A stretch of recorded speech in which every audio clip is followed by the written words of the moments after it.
방송작가 송정림 씨가 쓴 참 좋은 당신을 만났습니다. 두 번째 책에 나온 이야기입니다.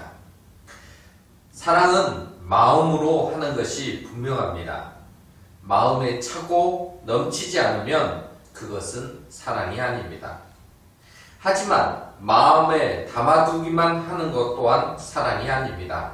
사랑은 발이 없습니다. 그래서 상대방의 마음에 혼자서는 절대 가서 닿을 수 없습니다. 사랑하는 마음은 속으로만 꼭꼭 간직하는 것이 아닙니다.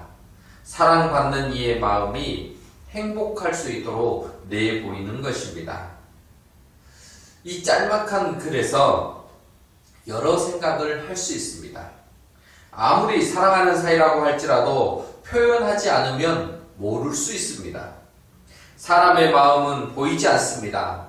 때로는 보이지 않아도 알 거라고 생각하는 사람들이 있습니다. 하지만 표현해야 알 수 있습니다. 표현을 해야 확신이 생기고 확신이 생겨야 믿음이 생깁니다. 표현하지 않는 그 모습은 상대에게 내게 관심이 없구나, 나를 사랑하지 않는구나 라는 오해를 낳게 합니다. 표정 하나, 행동 하나, 말 하나, 모든 것들을 자기 방식대로 하면 안 됩니다. 자기 방식대로 해석을 해서도 안 됩니다. 왜냐하면 오해를 낳기 때문입니다. 그래서 자기 방식대로 생각하고 말하고 행동하지 않게 하기 위해서는 제대로 표현할 수 있어야 합니다. 나는 그런 의도로 말한 거나 행동한 것이 아닌데 상대는 그것을 잘못 오해합니다. 그래서 잘 표현해야 합니다. 사실 사람은 생각만큼 그렇게 넓은 마음을 가지고 있지는 않습니다. 우리가 사랑을 잘 표현해야 하듯이 감사도 잘 표현해야 합니다. 마음으로만 감사하는 마음을 가지고 있으면 그것이 감사가 되는 것이 아닙니다. 감사하다고 표현을 해야 상대가 압니다. 사람에게만 그런 것이 아닙니다. 하나님께도 감사하다고 표현해야 합니다. 우리의 입술로 하나님께 감사를 드리고 물질로 감사함을 표현해야 합니다. 지금 우리가 드리는 추수감사 예배가 그렇습니다. 지난 10개월 동안 하나님께서는 우리를 인도해 주시고 지켜주실 뿐만 아니라 우리의 필요를 때에 따라 채워주셨습니다.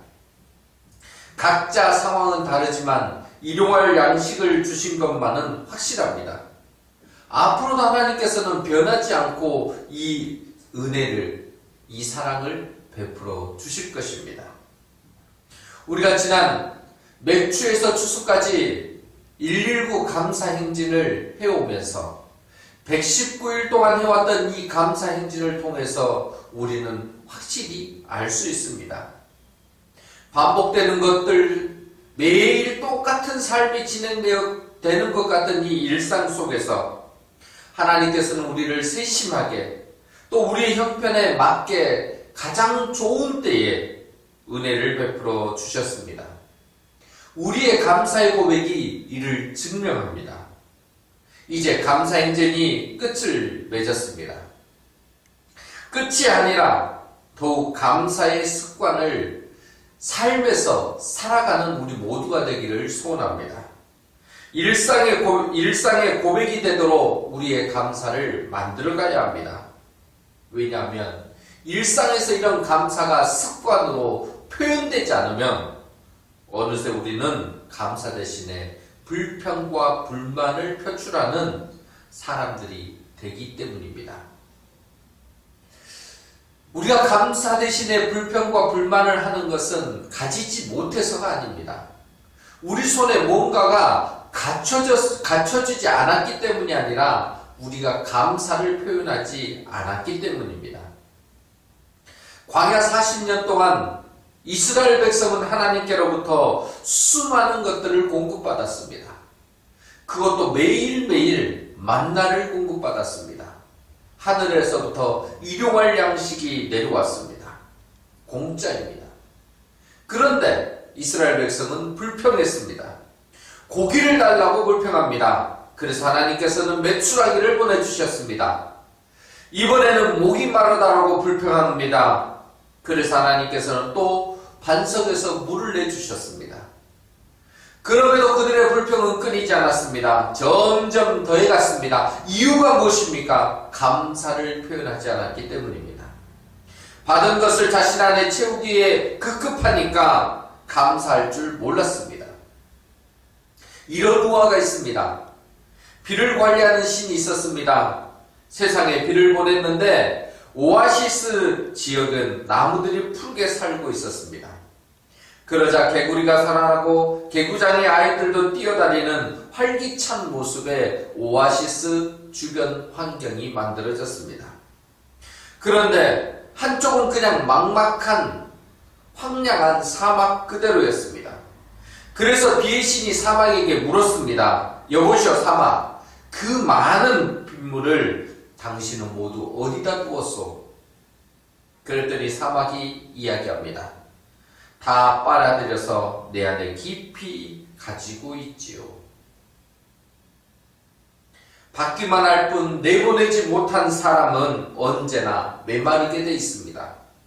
우리 인생도 똑같은 비가 왔습니다. 하나님께서 각자 상황에 맞는 일용할 비들을 내려주셨습니다. 그런데 그 비를 감사하지 못하고 나누지 못하면 우리 영혼도 우리의 마음도 메마를 수밖에 없습니다. 지금 우리는 어떠합니까? 하나님께서는 각자 형편에 맞게 은혜의 단비, 일용할 것에 대한 단비를 내려주셨는데 그에 대한 우리의 표현은 어떠합니까? 이 시간 우리의 모습을 살펴보십시다. 신약 성경에는 사도 바울이 수많은 교회에 편지를 보낸 서신서들로 가득합니다. 로마에도, 고린도에도, 갈라디아에도, 에베소에도, 빌립보에도, 골로새에도, 데살로니가에도 편지를 보내지 않았지만 예루살렘과 안디옥 교회도 있었고 요한계시록에 나오는 7교회도 있었습니다. 성도들의 집에 보이는 그 가정교회들도 수없이 많이 있었습니다. 그런데 이 많은 교회들 가운데 가장 문제가 많은 교회가 고린도 교회였습니다. 고린도 교회의 문제가 많은 이유는 여러 가지 있겠습니다만은 우선 지역적으로 그렇게 좋은 지역이 아니었습니다. 고린도는 항구 도시입니다. 그리스에서 가장 부유한 남부에 위치한 항구 도시입니다. 그렇기 때문에 해상무역이 발달됐고 많은 선원들이 오고 갔습니다. 각국의 사람들이 오고 가면서 자신들의 필요를 그곳에서 채워갔습니다. 그래서 고린도 지역에는 수많은 우상들과 신전들이 있었습니다. 고린도에 사는 사람들은 또한 자유분방했으며 그들 나름대로의 삶을 만끽하고 살기에 자유를 넘어 방종에 이르는 모습들도 보였습니다. 상업과 문화가 발달된 도시였습니다마는 영적으로는 매우 타락한 도시였습니다. 아프로디테 신전이라는 곳에는 매춘부가 1,000명 이상이 상주했다라는 기록도 있습니다. 이런 도시에 교회가 세워졌으니 얼마나 많은 문제가 발생할 수밖에 없었겠습니까? 사도 바울은 이런 문제가 많은 교회, 고린도 교회의 문제를 해결하고 바르게 잡기 위해서 2차 전도 여행 중에 에베소에서 편지를 써서 보냅니다. 그게 고린도서입니다. 그런데 이처럼 많은 문제가 많은 고린도 교회에 편지를 보내면서 사도 바울이 첫 번째 내세웠던 그 말이 뭔지 아십니까? 축복하는 것과 감사하는 것입니다. 바울은 문제를 보기 전에 그들에게 전할 축복과 감사를 먼저 전했습니다. 우리와는 다른 모습 아닙니까? 우리는 문제를 지적하고 가르치기에 바쁜데 바울은 문제 이상의 문제 그 앞에 있는 축복과 감사를 전하고 있는 것입니다. 바울은 그럼 어떻게 해서 이런 일들을 가능하게 했을까요? 바울은 어떤 마음을 가지고 있었기에 이 문제 앞에서 축복과 감사를 전할 수 있었을까요? 첫째, 바울에게는 바라보는 감사의 생각이 바뀌어진 시각이 있었습니다. 고린도 교회는 앞에서 말했듯이 문제가 많은 교회입니다. 좀 더 자세히 본다면 교회 내 파벌이 있었습니다. 파벌들이 있어서 서로가 서로에게 대다툼을 일으켰고 싸움이 많았던 교회입니다. 고린도 지역에 성행하는 음행이 교회에도 들어와서 이방인들보다 더 심각한 지경에 이르렀습니다. 더구나 고린도 교회에서 가장 심각한 문제는 우상 숭배였습니다. 우상 숭배가 어느 정도에 이르렀냐면 단순히 우상 숭배 그걸 하냐 안 하냐 그 문제가 아니라 무엇이 우상 숭배냐는 문제로 다툼이 있을 정도로 기준 자체도 없는 교회였습니다. 은사의 문제로 또한 시끌거리는 교회였습니다. 그래 이 고린도 교회를 생각해보면 문제가 너무 많아서 머리가 지끈지끈 아파오는 것이 사실입니다. 그런데 이런 문제투성이의 교회 위에 바울은 축복을 하고 감사를 하고 있습니다. 4절 말씀을 보십시다. 그리스도 예수 안에서 너희에게 주신 하나님의 은혜로 말미암아 내가 너희를 위하여 항상 하나님께 감사하노니. 타락한 도시 위에 세워진 고린도 교회와 성도들은 흠이 많고 불완전했습니다. 하지만 하나님께서는 그리스도 예수를 통해 그들에게 은혜를 베풀어 주셨습니다. 하나님의 은혜는 완전한 자들에게만 부어지는 것이 아닙니다. 허물 많고 실수투성이인 연약한 교회와 성도들에게도 부어집니다. 사도 바울은 이것을 알았습니다. 비록 고린도 교회가 문제투성이고 자랑할 것이 없고 세상으로부터 손가락질 당하는 교회일지라도 하나님께서 그 교회를 포기하지 않으셨고 사랑하시기에 자신도 그렇게 해야 된다는 것입니다. 그러면서 사도 바울은 감사의 대상을 눈에 보이는 그런 것들에서 하나님께로부터 내려오는, 아니 하나님께로 집중하는 그 모습을 보입니다. 바울의 편지를 보면 감사와 감사가 넘쳐납니다. 그런데 바울은 어떤 상황에서도 감사합니다. 기뻐하는 그 근거가 어디에 있습니까? 하나님입니다. 그는 세상을 바라보며 감사거리를 찾는 사람이 아닙니다. 하나님을 바라보며 생각을 하나님께 집중했기에, 또 하나님이 행하시는 그 일에 집중했기에 감사할 수 있었습니다. 우리와는 다른 감사입니다. 세상의 상황에 따라서 감사하고 그렇지 않고가 아니라 하나님에 대한 믿음 때문에, 그 하나님에 대한 확신 때문에 감사를 표현하고 있습니다. 바울은 상황에 따라 지배를 받지 않습니다. 오히려 모든 것은 하나님의 은혜라고 고백합니다. 이방의 땅에, 우상이 넘치는 그 땅에, 음란하고 퇴폐적인 그 도시 고린도 지역에 교회가 세워졌다라는 것 자체의 은혜를 고백하고 있습니다. 그곳에서 예수 그리스도를 통해 구원받은 성도들이 있다는 것이 은혜였음을 감사하고 있습니다. 비록 부족하고 허물투성이인 고린도 교회와 성도들이지만 하나님께서 그들을 향해 여전히 은혜를 베풀고 계심에 감사하고 있습니다. 우리도 바울처럼 이렇게 감사의 생각을, 감사의 방향을 바꾸어야 합니다.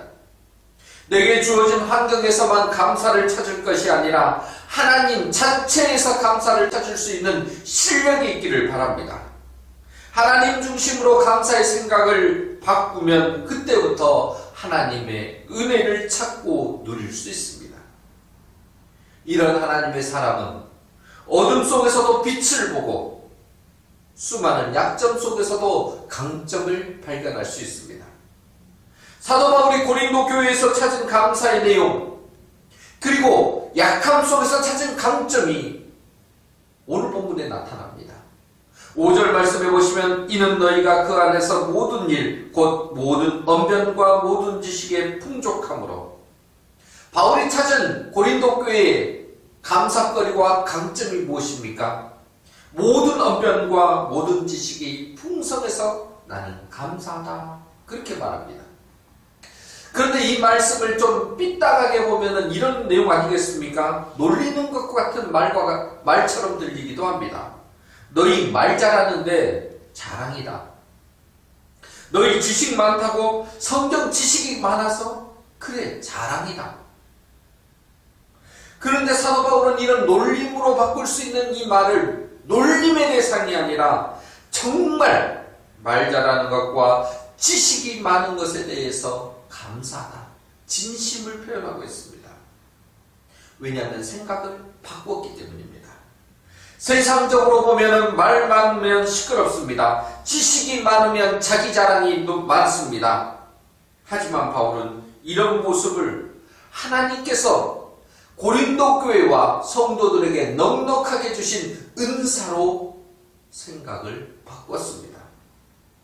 은사로 바라보니 그의 모습은 감사거리가 많아졌다는 거죠. 7절 보시면 너희가 모든 은사에 부족함이 없어 우리 주 예수 그리스도의 나타나심을 기다립니다.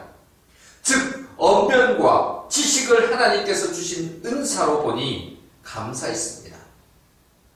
말을 잘하게 된 것도 지식이 넘치게 된 것도 하나님께서 부어주신 것이기에 감사했습니다. 지금 우리 눈에 보이는 것을 우리의 시각으로만 바라보지 말고 하나님의 시각으로 보면 달라집니다. 저 사람에게 말이 좋은 것은, 저 사람에게 지식이 많은 것은 하나님께서 부어주신 것 때문입니다. 놀릴거리가 감사거리로 바뀌게 된다는 말입니다. 여러분, 감사는 해석하는 능력입니다. 믿음이라는 것이 무엇입니까? 지금까지 생각했던 것, 살아왔던 방식을 하나님 중심으로 옮겨가는 것입니다. 지금까지는 내 방식대로 했더니 안 됐던 것이 하나님의 방식대로 했더니 되더라. 이것을 믿는 것입니다. 그리고 그 모든 것을 하나님이 해주셨기에 감사합니다라고 표현하는 것입니다. 지금까지 안 한 방법이었는데 믿음으로 고백을 했더니, 믿음으로 그것을 믿고 나갔더니 병이 고쳐지고 안 풀렸던 문제가 해결되어졌습니다. 답답했던 심정들이 뻥 뚫리는 은혜를 경험하게 됩니다. 살게 됐네. 살게 됐네. 그렇습니다. 믿음은 생각이 변화되어지는 것이고 감사는 변화된 생각 속에서 터져나오는 우리의 고백이 되는 것입니다. 우리가 살아가면서 고난을 당하기도 합니다. 힘이 듭니다. 그래도 고난 앞에서 우리가 감사할 수 있는 것은 해석의 문제입니다. 우리가 근육을 만들 때, 운동을 할 때를 보십시오. 내가 들 수 있는 것만 들었을 때는 근육이 만들어지지 않습니다. 그런데 내게 힘이 붙이지만 조금 무거운 것을 내 힘에 붙이는 것입니다만 조금 더 힘을 더 넣어서 그것을 들 때 우리는 근육이 만들어지는 것을 경험하게 됩니다. 영적인 것도 당연합니다. 영적인 성장을 하려면 우리는 훈련을 받아야 되고 그 훈련 가운데 고난이라는 것이 있습니다. 고난이 올 때 불평과 불만을 표출하기보다는 오히려 고난 속에서 일하시는 하나님을 바라볼 수 있어야 합니다. 그 속에서 역사하신 하나님을 찾을 수 있어야 합니다. 그리고 그분이 내게 무슨 일을 행하시고 무슨 강점을 주셨고 어떤 일을 통해서 내게 이 은혜를 누리게 하실 것인지를 확인해야 합니다. 주님은 우리의 길을 열어주실 뿐만 아니라 우리의 믿음 또한 성장하도록 도우시는 분이십니다. 그 성장의 귀한 도구가 감사입니다. 오늘 우리는 교회 일꾼을 뽑는 항중직 선거를 합니다. 개개인을 보면 장점과 단점이 확실하게 보일 겁니다. 그런데 그 개개인을 보실 때 우리의 시각이 아닌 하나님의 시각으로 보십시다. 우리가 가지고 있는 기본 선입견으로 그를 보는 것이 아니라 하나님의 시각으로, 하나님의 눈을 통해 하나님의 마음으로 그들을 보십시다. 그때에 우리가 생각했던 단점이 강점으로 하나님이 주신 은사로 보일 것입니다. 그의 행동이, 이해되지 못했던 그의 행동이 하나님의 은혜의 모습으로 바뀌어질 것입니다. 우리의 생각을 하나님 중심으로 바꾸고 감사의 삶을 이어가는 우리 모두가 되기를 간절히 소원합니다. 사도 바울이 축복과 감사의 말을 할 수 있었던 두 번째는 모든 일을 예수님과 결부시켰기 때문입니다. 8절 말씀 보십시다. 주께서 너희를 우리 주 예수 그리스도의 날에 책망할 것이 없는 자로 끝까지 견고하게 하시니라. 이 말은 우리 주님께서 지금은 부족하고 흠 많고 책망할 것이 많은 고린도 교회지만 마지막 날까지 우리 주님은 포기하지 않으시고 그들을 완전하게 만드실 것이라는 것입니다. 성도들을 주님께서 붙잡고 계실 것이며 세우실 것이며 그들을 회복시키실 것이기 때문에 바울은 그 모습 때문에 감사하겠다라고 말을 하고 있습니다. 다른 표현으로 한다면 예수님 때문에 책망할 것이 없어서 감사하다는 것입니다. 예수님이 다 그것을 감싸주셨기 때문이에요. 우리의 허물과 우리의 부족함과 우리의 단점을 예수님이 그 앞에서 다 커버해 주셨다라는 말씀입니다. 바울은 그것을 보았기에 고린도 교회를 향해서 감사할 수 있었습니다. 우리가 사는 세상을 보면 답답한 것 투성입니다. 우리가 사회에 들어가면 정말 불만족스러운 것들만 넘쳐납니다. 속상합니다. 어디 마음 편하게 내 모든 것을 토로할 것도 없습니다. 그러니 감사가 나오겠습니까? 감사가 없으니 불평, 불만뿐만 아니라 심지어 자살까지 하게 됩니다. 우리나라는 OECD 회원국 중에서 자살 1위 국가입니다. 2017년 기준으로 하루 평균 38명이 죽어간다고 그럽니다. 자살하는 이유 여러 가지가 있을 것입니다. 하지만 그 자살하는 사람들에게 생명의 주인 되신 우리 주님이 계셨다면 어땠을까요? 우리 인생의 진짜 주인이신 예수님을 만났다면 그들은 달랐을 것입니다. 왜냐하면 주님께서 부족하고 흠이 있고 힘들고 어려운 삶을 사는 우리들을, 연약한 우리들이지만 주님은 끝까지 붙잡고 계시기 때문입니다. 우리의 힘과 능력만으로는 살기 어려운 세상에서 수많은 유혹과 환난의 바람이 불고 괴로운 일이 멈추지 않는 이 세상이지만 오늘보다 내일이 더 짙은 안개가 내려올 것 같은 그 답답한 세상이지만 그 세상 가운데서 굳건한 반석이 되시며 힘과 지혜가 되시며 우리의 길과 빛이 되시는 주님이 함께 계시면 세상은 달라 보이기 시작합니다. 우리 힘으로는 그것이 할 수 없으나 주님이 함께 하시면 우리는 그것들을 넉넉히 이겨낼 수 있다는 것입니다. 왜? 주님이 우리와 함께 하시기 때문입니다. 어쩌면 우리 모든 사람의 인생은 공사 중이라 할 수 있습니다. 공사가 진행 중입니다. 완벽한 사람이 없습니다. 완성된 것이 없기 때문에 여기저기 공사를 하면서 만들어가는 인생입니다. 예수님의 제자였던 베드로를 보십시다. 그는 언제나 예수님 앞에서 당당했고 제자들 앞에서 당당했습니다. 나는 주님을 따르겠습니다. 하지만 십자가의 길을 가시는 주님의 앞에서 그가 예수님과 멀찍이 떨어져 있는 그 순간 닭이 울기 전에 3번이나 예수님을 부인했습니다. 실패한 제자입니다. 하지만 부활하신 우리 주님께서는 베드로를 만나 주십니다. 그리고 그 베드로에게 사명을 주십니다. 그 베드로 위에 성령의 능력이 임재했을 때 그는 전혀 다른 사람이 됩니다. 공사 중인 베드로를 주님이 고쳐주셨습니다. 성령님이 고쳐주시고 끝까지 이끌어주셨습니다. 인간 베드로는 똑같은데 그의 모습은 이전과 전혀 다른 모습으로 바뀌게 되었던 것입니다. 베드로가 이렇게 바뀌게 된 것은 딱 한 가지입니다. 베드로에게 예수님이 개입하셨기 때문입니다. 베드로만 그렇습니까? 사도 바울은 어떻습니까?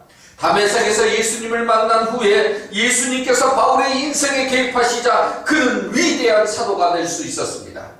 이것을 아는 사도 바울은 지금 보이는 것보다 앞으로 주님께서 함께 하셔서 바꾸어 주실 것을 바라보고 감사하고 있는 것입니다. 그 시각으로 고린도 교회를 보고 있는 것입니다. 지금 볼 때 문제가 심각한 이 교회를 하나님은 포기하지 않으시고 고쳐주실 것이니까 우리 주님이 그들과 함께 하실 것이기 때문에 사도 바울은 고린도 교회를 감사로 고백하고 있는 것입니다. 우리의 감사는 주님 때문에 만들어집니다. 우리 인생에 주님이 함께 하시면 달라집니다. 우리의 불평, 불만이 왜 생기는 것입니까? 주님이 우리와 함께 하지 않으셨기 때문입니다. 우리 주님이 우리와 함께 하시면 우리의 인생은 달라지며 우리는 감사의 사람으로 바뀔 수 있습니다.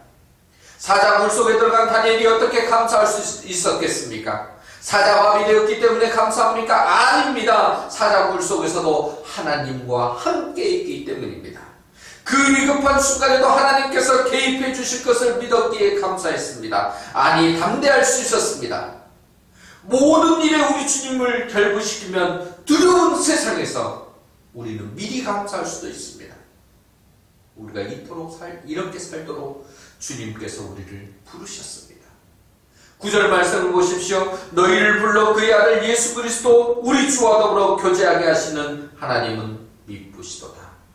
우리를 불러서 주님과 교제하게 하시고 그 하나님과 신실하시고 언제나 부족함이 없으신 그 하나님께서 우리와 함께 해주시니 그것을 바울은 감사하고 있는 것입니다. 하나님께서 주시는 은혜와 은사로 우리 모든 주님과 더욱 친밀한 교제를 나눌 수 있습니다. 이 교제는 한 번, 두 번 하고 나서 끊어지는 것이 아니라 우리 주님 다시 오실 때까지, 우리가 영원한 하나님의 나라에 들어갈 때까지 지속적으로 계속되어져야 될 교제입니다. 오늘 일꾼을 뽑으실 때 지금의 모습보다 우리 주님께서 함께 하셔서 그 사람을 변화시킬 것을 바라보십시오. 그것을 소망하면서 투표하는 우리 모두가 되기를 바랍니다. 끝까지 인내하시며 우리를 붙잡아 주실 주님이 계시니 우리 모두는 반드시 주님께 인정받는 일꾼들이 될 것입니다. 우리 인생에 예수님을 언제나 예수님을 가까이 하며 예수님을 개입시켜서 모든 문제를 해결하고 주님과 함께 그 기쁨을 나누는, 그래서 주님 때문에 이 문제가 해결됐습니다라는 고백을 끊이지 않고 할 수 있는 우리 모두가 되기를 주님의 이름으로 간절히 부탁드립니다. 사랑하는 성도 여러분, 2021년 여전히 두려운 코로나19의 상황이 지속되고 우리의 삶이 어떻게 변화됐는지 알 수 없는 우리의 미래입니다만 우리의 생각을 이제 변화시켜서 감사하는 사람이 되십시다. 맥주에서 주스까지 일구 감사 행진을 진행하면서 해왔던 감사의 그 걸음들이 일상에서 습관이 되고 계속적으로 감사하는 사람이 되도록 하십시다. 우리의 생각을 그때까지 더욱더욱 바꿔서 습관화된 감사가 우리 일상에서 매일매일 터져나오기를 소원합니다. 그리고 모든 일 가운데 우리 주님을 결부시켜서 생각하고 행동하는 사람이 됩시다. 우리 주님은 세상 끝날까지 우리와 함께 하시며 우리 모두를 하나님께 사랑받는, 그리고 인정받는 사람이 되도록 바꾸어 주실 것입니다. 이렇게 바뀔 우리를 소망하며 더욱 우리 주님과 함께 감사하는 삶을 지속적으로 살아가는 우리 모두가 되기를 주님의 이름으로 간절히 부탁드립니다. 아멘. 거룩하신 아버지 하나님, 고맙고 감사합니다. 지난 10개월 동안 우리를 돌봐주시고 지켜주시고 여기까지 인도해 주심에 감사합니다. 채워주신 것 또한 감사합니다. 그런데 앞으로도 이 은혜는 더욱더욱 넘쳐날 것을 감사하오니 우리의 생각을 바꿔주옵시고 하나님 중심으로 모든 것을 바라보므로 우리가 더욱 감사하는 자들이 되게 도와주시며 우리의 심령 가운데서 아버지 하나님의 개입하심을 감사로 받아들이고 모든 일에 우리 주님과 결부시켜서 앞으로 미래의 모든 삶들이 주님이 마지막 날까지 우리를 변화시켜 주실 것을 확실히 믿고 더욱 순종하며 나가는 우리 모두가 되게 이끌어 주옵소서. 앞으로의 모든 삶들이 감사의 걸음으로 더욱 풍성히 맺어지기를 소원하옵고 예수님의 이름으로 기도드립니다. 아멘.